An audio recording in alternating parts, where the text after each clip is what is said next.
Guerzoni. Prima però parliamo di autonomia, perché tornano oggi i sondaggi. Allora abbiamo collegato, ringrazio e saluto Giorgio De Carlo, founder di Queris, per il sondaggio di questa sera. Torniamo a parlare delle aspettative dopo il voto dei veneti su questo importante tema. De Carlo, ben ritrovato. Grazie. Il tema di oggi appunto è quello dell'autonomia. Abbiamo fatto due domande precise ai nostri intervistati.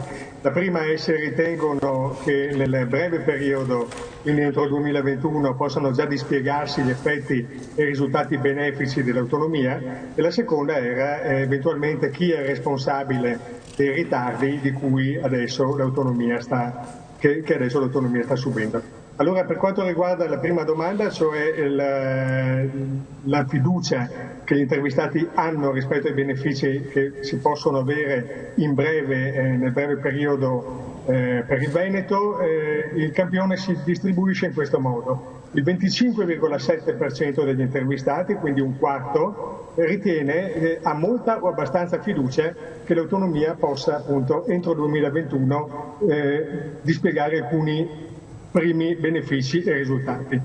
Contrariamente un 47,8% è poco fiducioso e un 26,5% non ha proprio nessuna fiducia che questo accada nel breve periodo. È interessante vedere come la fiducia, i depositari principali della fiducia sono i giovani e che la sfiducia aumenta al crescere dell'età. Tra i giovani e gli adulti anziani la differenza è di quasi 10 punti percentuali. Un'altra domanda era quella di chi è responsabile del ritardo eventuale. In questo caso c'è un plebiscito e il responsabile è assolutamente identificato nel governo.